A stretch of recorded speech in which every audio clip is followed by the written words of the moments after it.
Hello and welcome dear students to my channel ma'am की पढ़ाई. Students, today we will start 3 chapter The Sultans of Delhi in History. Third chapter The Sultans of Delhi. Delhi Sultanate AD 1206 to 1526 an overview. जो दिल्ली सल्तनत थी वो लगभग 1206 से 1526 AD तक मानी गई है. इसकी शुरुआत कैसे हुई? Mohammad Ghori's victory against Prithviraj Chauhan is second battle of Tarain in AD 1192 was watershed event in the history of medieval India.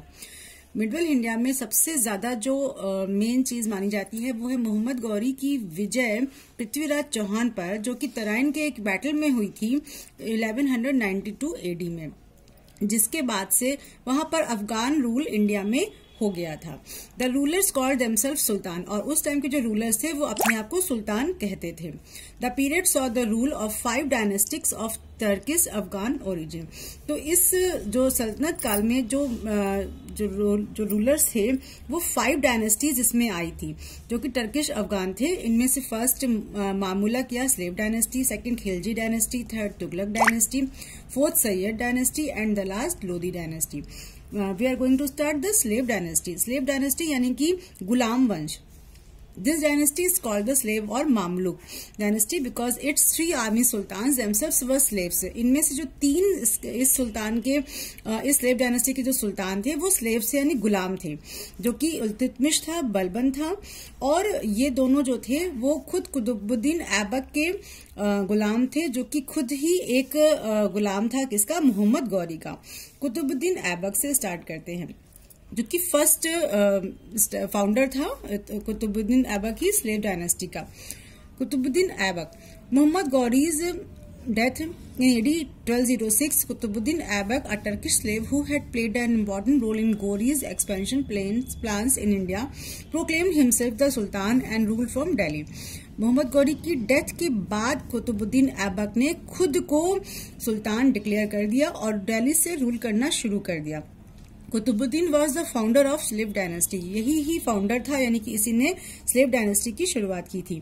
He was well known for his courage, fighting skills and organisational abilities. इसके अंदर बहुत ही अच्छी योग्यताएं थी. फाइटिंग कर सकता था अच्छे से, बहुत साहसी था और अपने ऑर्गेनाइजेशन एबिलिटीज रखता था. He ruled only 4 years. केवल 4 साल तक इसने राज किया. During his rain he devoted his entire attention in strengthening his position and kingdom. और उसने पूरा अपने जो टाइम था अपने किंगडम को बहुत ही ज्यादा शक्तिशाली बनाने में लगा दिया. He was a kind hearted, just and generous ruler, और वो बहुत ही दयालु था. इसी वजह से इसको लाख बख्श भी कहते थे, because he was a giver of lakhs. वो एक एक दिन में लाखों रुपए दान में दे देता था. Qutubuddin build 2 mosques, 1 in Delhi. Qutubuddin ने 2 मॉस्क बनवाए थे. मॉस्क होते हैं मस्जिद.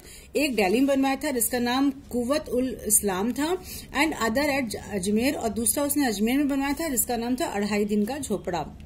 He also started the construction of Qutub Minar.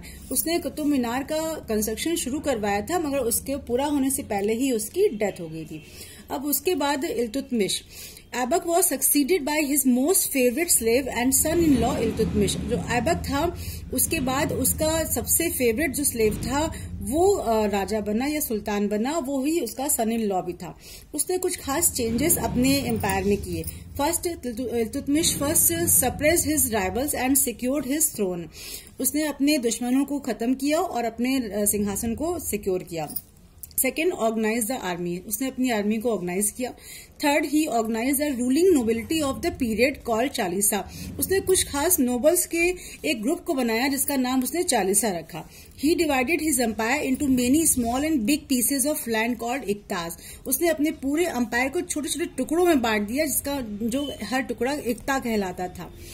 He completed the Qutub Minar and built his own tomb in red sandstone in Delhi. और उसने कुतुब मीनार का जो अधूरा काम कुतुबुद्दीन ऐबक ने छोड़ दिया था उसको उसने कंप्लीट करवाया और खुद अपने लिए एक टॉम बनवाया दिल्ली में सैंडस्टोन से. इल्तुतमिश डेड इन 1236, और इल्तुतमिश की डेथ 1236 में हो गई. So students, now this video is ending here. Like my video and subscribe it also.